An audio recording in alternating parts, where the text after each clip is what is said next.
pessoal, continuando nosso curso de hipertrofia, a gente vai falar agora de uma coisa muito básica, obviamente, para a hipertrofia, que é o que significa força muscular. Qual é o conceito de força muscular e de que forma a gente pode aplicar esse conceito para o treinamento de hipertrofia. Então, é um conceito aqui antigo, mas bastante válido até hoje, aqui do Goldspink, que diz o seguinte, que força muscular é a capacidade dos músculos em gerar tensão ao ativar-se. Ou seja, você ativa a musculatura, ela gera tensão e aí a consequência disso é a produção de força do músculo, ou seja, força muscular. E, obviamente, se vai ter a capacidade de gerar força muscular, também vai ter a capacidade de se opor a uma resistência externa, visto que não tem função você ter força se você não está se opondo a uma resistência. Lembrando que a gente está aqui na gravidade do planeta Terra, então a gente tem músculo, a gente tem força justamente para resistir a essa resistência externa, que no nosso caso aqui é a gravidade. Então o nosso peso do próprio peso do corpo, ele já é uma resistência. E aí, para nos movimentarmos e executar as atividades do dia a dia, a gente precisa de força muscular, precisa desenvolver força muscular para justamente desempenhar essas atividades do dia a dia. A força, ela tem aqui várias manifestações. Então, aqui a gente tem três.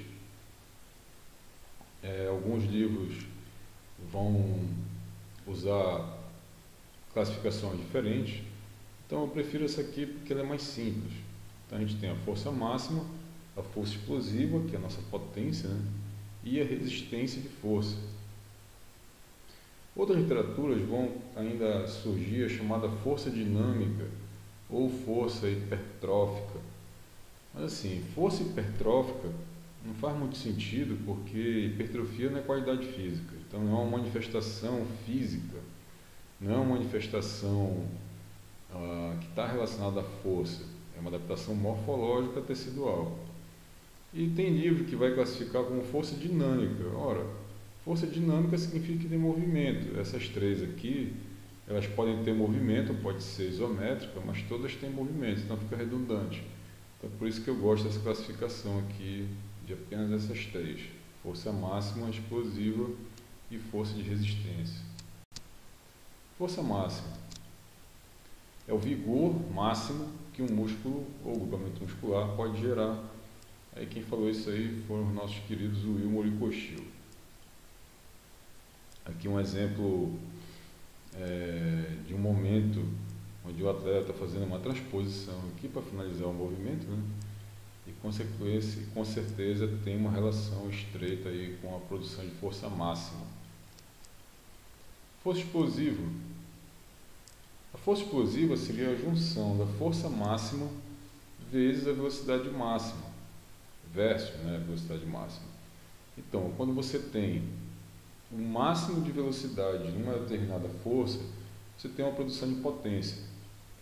Então, se eu aumentar a força máxima, ou se eu aumentar a velocidade máxima, eu vou ter potência. Eu vou ter uma unidade, que é a unidade de potência. Então, aqui vai aparecer um gráfico sugerido pelo Lieber, em 92, olha só. Se eu tenho 100% de força relativa, o máximo de força, eu não tenho muita velocidade. No entanto, olha, se eu tiver aqui 50%, eu já vou ter uma capacidade de desenvolvimento de velocidade maior. E conforme eu vou diminuindo aqui a força relativa, ou seja, a produção de força, eu tenho a possibilidade de aumentar a produção de velocidade. Então, por isso que é impossível a gente com cargas altas desenvolver velocidades altas. A gente só é possível desenvolver grandes velocidades com cargas pequenas. Por exemplo, aqui 5%, uma raquete de tênis, ou um taco de golfe, enfim, um chute, um soco. Então, ou seja, cargas pequenas. Com cargas pequenas eu manifesto muita velocidade, o que vai me dar um valor de potência, né? Força explosiva. Aqui tem um exemplo da capoeira, que não deixa de ser também uma manifestação de força explosiva. E a resistência de força seria a capacidade de exercer de forma repetidamente ou manter a produção de força por tempo prolongado. Então seria a capacidade de você permanecer produzindo força. Então, quanto mais tempo você produz a força numa determinada intensidade, maior vai ser a resistência.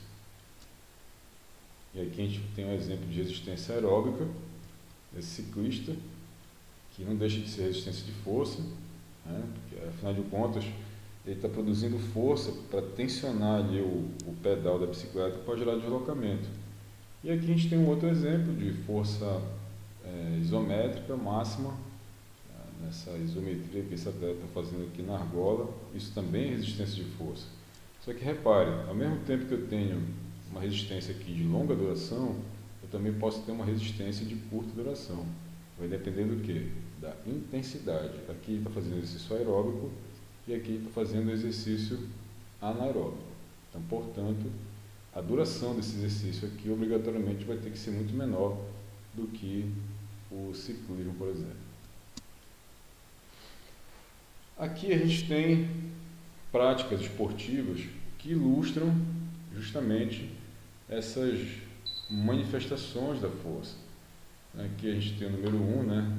Nosso conhecido Ronnie Coleman, considerado aí por muitos o melhor fisiculturista de todos os tempos.